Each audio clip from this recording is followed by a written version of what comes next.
Well, like I mentioned earlier, tonight might be a good night for you to go and try to check out the aurora if it's going to be clear in your area. Now, it is going to be a level 3, so that's moderate activity. So it's just a nice little thing to know for tonight. But looking at our weather headlines and our photo from Brian Fritz, we have rain shifting into the interior. Now, it stayed relatively dry yesterday for the interior, but rain is starting to shift into the interior, especially for this work week. Now, wet weather is continuing across the state, and that's true for southeast, the interior, as well as some portions of the Aleutians. And we also have some coastal flooding potential moving in along the western coast all the way up north. Now, this low pressure system is starting to shift in, and as it does, that's going to bring this atmospheric river up.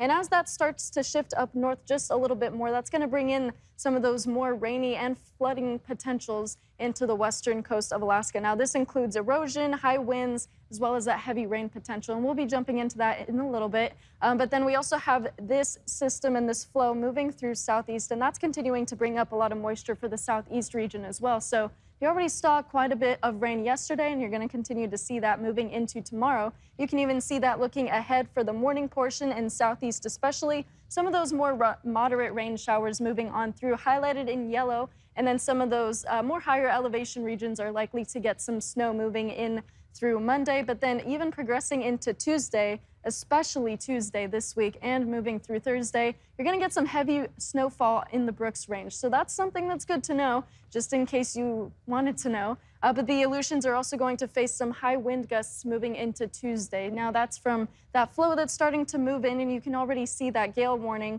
moving along the Aleutian chain, as well as that storm warning that's also moving through. But this coastal flood watch is really the thing to pay attention to for the western coast of Alaska. And like I said, you can see that spanning all the way up into the North Slope. So that's going to bring in some erosion. That's going to affect those more low-lying areas. But this is also going to increase those water levels between 4 to 8 feet. So fairly significant amount of water level rise that's going to come and move through. But this could really affect some properties and businesses if you are in those low-lying areas. Now, most important thing to know is that areas north of the Norton Sound are going to be most affected by these conditions. So if you're in those areas, please be cautious and please stay aware. And that's mostly moving through for Tuesday and lasting through Wednesday.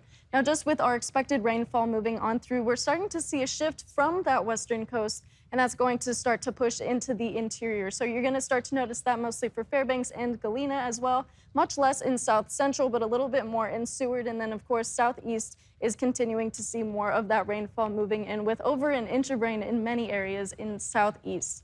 Now, you see the board is covered with rainy conditions for Southeast. That's what you need to know for Monday, kicking off your work week.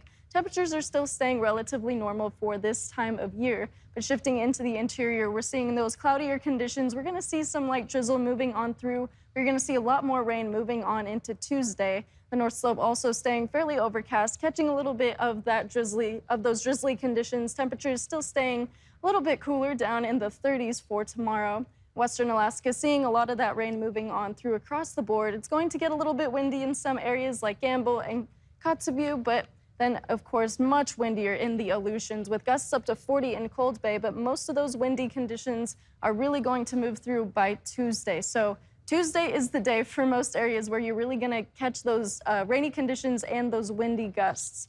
Now, South Central is going to continue to see that rain moving on through, but not as much as what we saw today, starting to dry off just a little bit more. But the Copper River Basin staying pretty rainy and a little bit windy, with eastern wind moving at 20 miles per hour. Matsu area drying off just a little bit, with scattered showers moving on through. And in Anchorage, that's also what we're expecting to see. So, Michaela, it's going to be a little bit drizzly, but just a little more dry starting to move into tomorrow for South Central. And that fall